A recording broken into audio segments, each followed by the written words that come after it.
Chámame Rosa, eu 61 anos. Teño 2 fillos e teño 2 netos, 2 fillos, 2 xenros e 2 netos, claro. Esa é a miña familia. Bueno, estou contenta porque a miña meta era ter netiños e agora xa os teño. Bueno, son unha ama de casa normal.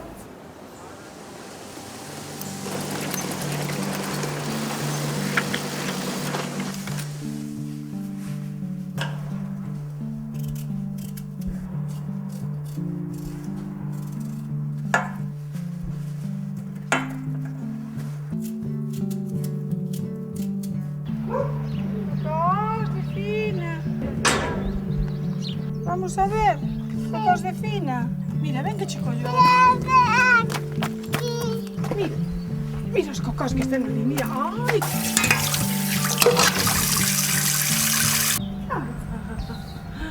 Miña preciosísima. Viene Ray? Sí? Sí. Onde está? Eu, cando saí da escola, fun a coser.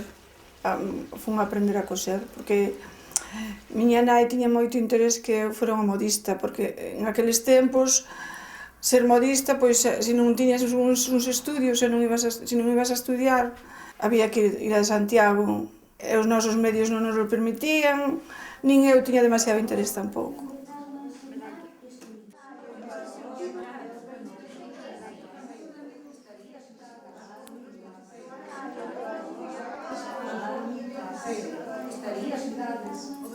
Ti ibas ca túa máquina na cabeza, ti levabas a túa arma de traballo. Cada semana tiñas unha casa.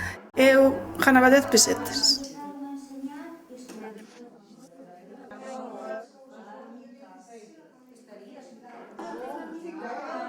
Pero eu non quería ser modista.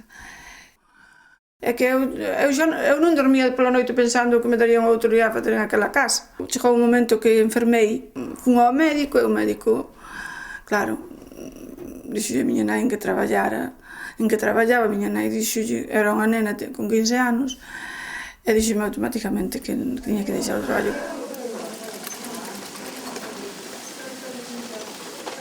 A miña pena foi que non lle pudín cumprir a miña nai, porque en ese aspecto miña nai non buscaba que eu empezara a ganar cartos, entendes? Miña nai buscaba que eu fora modista, que era a súa.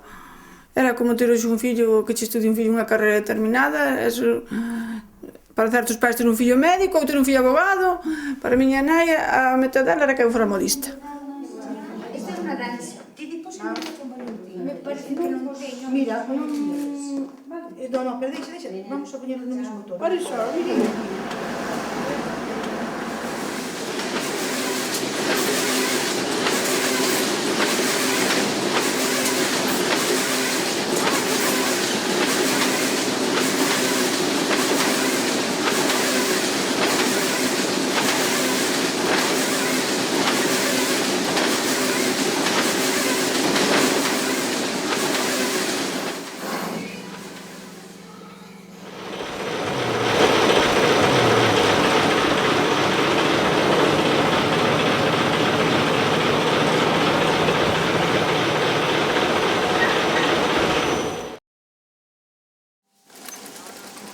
Home, o textil en Boiro eu penso que se textil lle chamamos propiamente unha tela, estamos falando quizá do ano 1600. Isto utilizábase nos telares que tiña esta xente. Estos ovillos, ou sea, estas barriñas que ten aquí con estos fíos son a lanzadeira, agora estos para arriba, agora os outros para baixo, e así sucesivamente. E cada vez que o facían, pasábase a lanzadeira, apretábase, cambiábase o fío, pasábase a lanzadeira desta vez de izquierda a dereita e iba salindo o tejido que despois se enrollaba aquí nestes tiradores. Estos son os principios.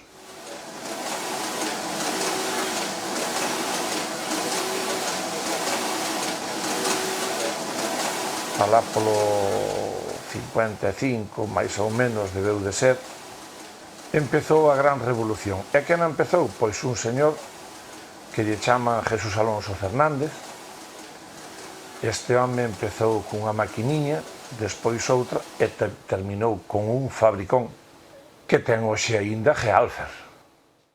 Despois púxose Maperlán, foi a segunda.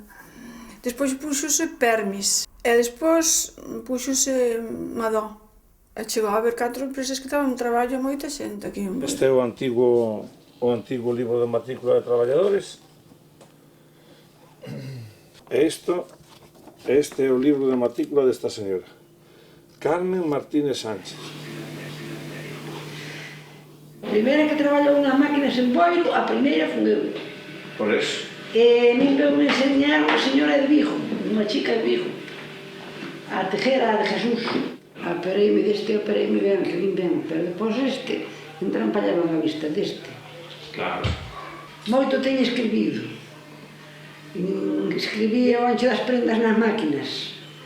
Contaba as agullas, e hasta onde a talla 1, a talla 2, a talla 3. Eu sabía cantas agullas levaban cada talla. E voltas as que se lle había que dar a cada talla, a cada chaqueta.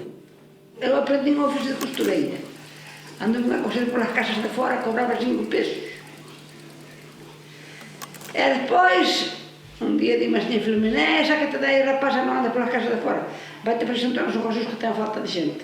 E ele foi me obligaron a aprender a manejar as máquinas. Era un empleo a moita xente, porque a muller non tiña onde ir a traballar. Todo ao contrario de agora, sobraba traballo e buscaban a xente.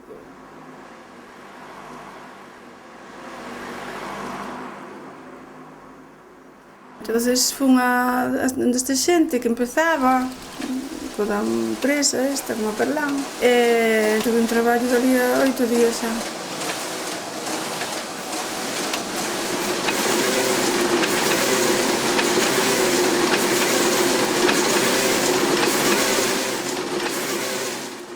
Era unha rutina todos os días igual, claro. Aprende a confeccionarse prácticamente á man, o que eran os xales, e coser as tiras e todo eso, facíamos todo á man. Moi rudimentario todo, claro, unhas máquinas de man de tejer, despois empezaron a ir con unha máquina automática, así. Das máquinas que traballan solas, eu case chegou a dizer que prefería as de man. Porque as que traballan solas, como todas son despitos, ou se che acababa o fío, ou rompíache, pumba, todo o que tes feito iba cho chan.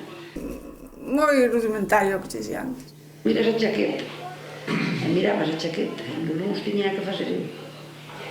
Jersey de 2 colores de punta inglés que valía con 2 clases de fino. Aqueles jersey moi bonitos eran, non se lle daba importancia, pero eran bonitos.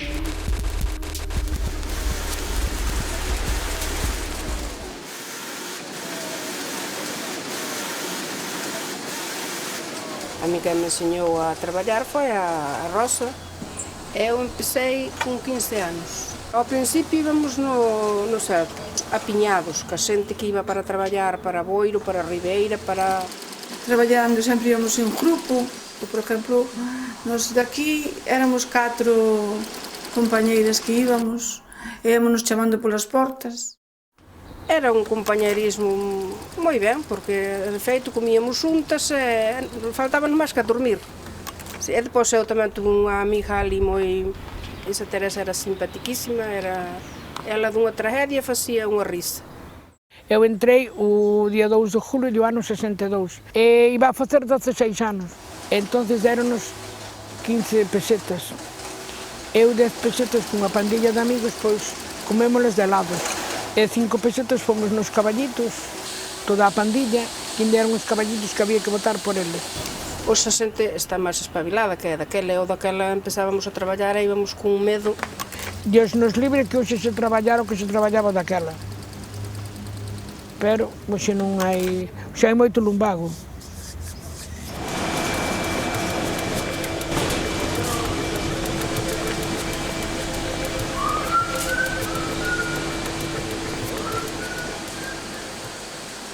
Salías de noite para traballar, porque empezabas ás 8.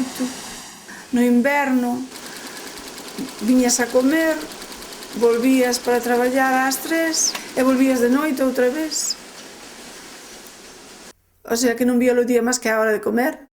O día que entrei eu na fábrica, se peleáronse dúas por unha cinta métrica, pero era por un mozo. E pagónos a cinta métrica, bueno, tirános de todo, a cabeza menos a máquina. Tiñamos un solo servicio daquela. Había unha que esa iba, había que ter unha luz encendida, cando estaba a luz encendida que estaba ocupada. Ibas ao baño e botabas, e había xente que dormía. Pois deixaba a luz sin encender, e depois encendía para que viran que levaba menos tempo.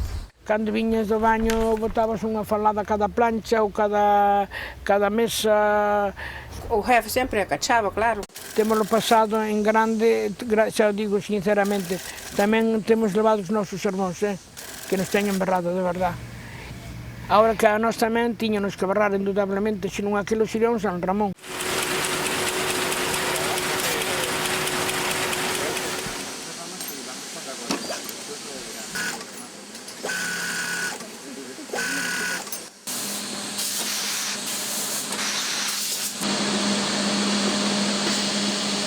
O noso jefe comprou-nos unha radio Era un tocadiscos. con uns discos de rancheras. Nós tiñamos unhas movidas ca rancheras porque eu aprendín as rancheras todas que ainda recordo, esas aprendinas na radio da fábrica, o taller, nós chamamos o taller, despois era a fábrica. Ai, eu que sempre cantaba, sí. Encantábame cantar, sí. Poñíanolo ao jefe á mañán, xa non lo poñía, e nós ali todas contentas. Traballar, escoitala. Sí, foi unha etapa moi boa aquela.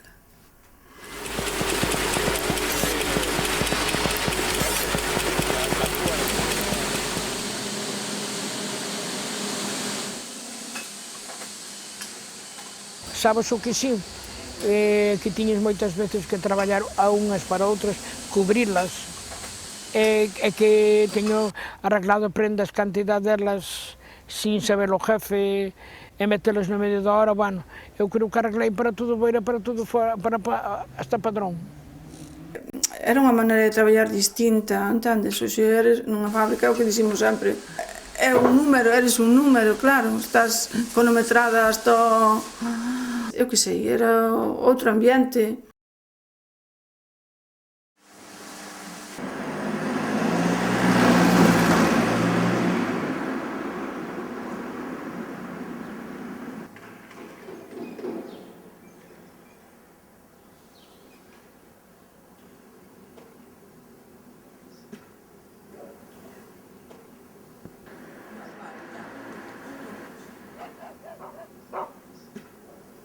Por diante da fábrica paso moi poucas veces, porque eu sentín moitísimo cando a fábrica cerrou moitísimo.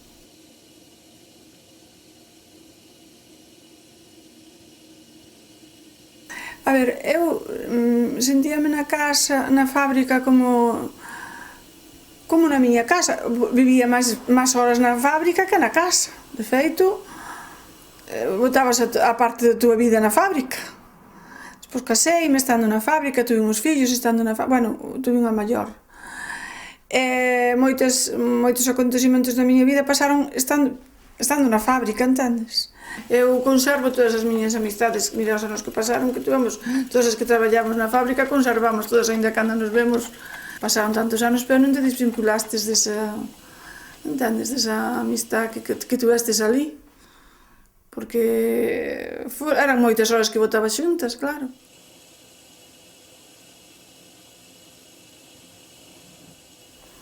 A fábrica non me atrevo. Non entraría eu á fábrica. Eu que sei, é unha cousa que me... non sei. É un sentimento que non sei. Esas cousas a min dáme moito... afétame, vamos.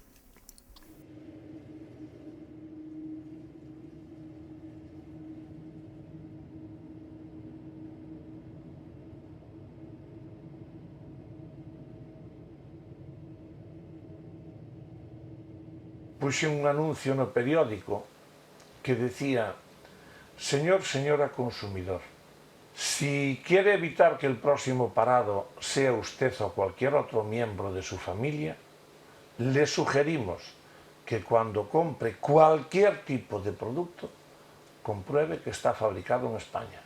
É que aquí as fábricas foi moi imposible competir co que veu de fora. Ti compras un jersey por 5 euros no mercado, ou aí mesmo no mercado, en Boiro. En Boiro é en outro sitio, che poño. Diga, para que vou a pagar cartos por esta prenda, se vou ao mercado, é por os cartos dunha prenda compro 3. Que pasa? Pois que eu con estes precios non é que non pudera fabricar, é que simple e llanamente non pagaba nin o fío. E eu penso que lle salíamos moi caros á empresa para o que se vendía. Si teñen un sueldo de 30.000 pesetas ou de 25.000 pesetas ao mes, aquí estamos falando que o sueldo base hoxe son 100 e pico de 1000 pesetas, e resulta que ali traballan máis horas que nós, e cobran moitísimo menos, e que, bueno, todo aquel proceso, tanto textil como o que sea, que teña mano de obra no medio, non pode vivir ca competencia de fora, Contra esa outra xente non hai nada que facer. Porque ti como compite, como vas poñer unha prenda en esos cartos no mercado?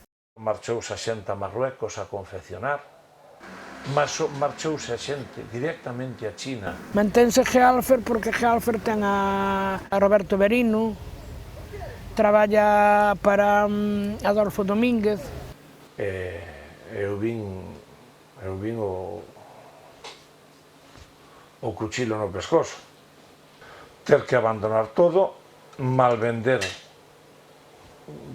toda a empresa, malvender todo, e, bueno, e intentar empezar agora con esta outra actividade. É que en lugar de vestir a xente, pois agora dedícome a apretar os mexillóns contra a corda para que medren.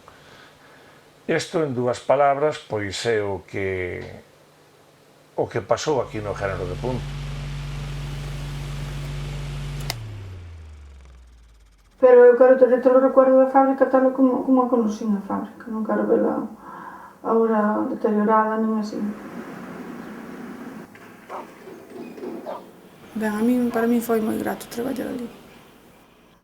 Eu o tempo que traballei na fábrica, para min foi gratísimo.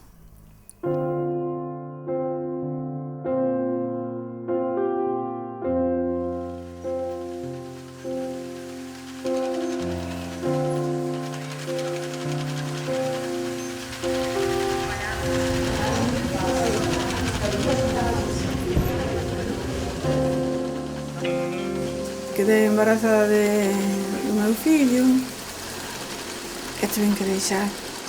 Eu sentí deixar a fábrica moitísimo. Cando deixei, enfermei porque eu non quería deixar aquilo. Era a miña vida.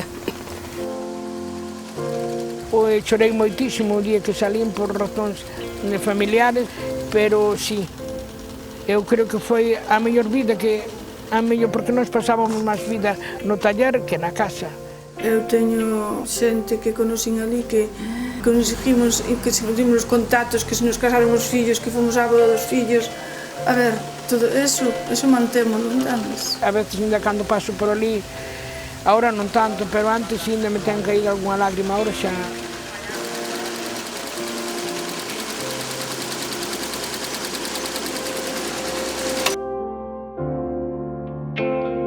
Pois se houvese madurado e pensado ben, non houvese deixado a fábrica, pensei moitas veces. Teño pensado cantidad de veces que me había pesado.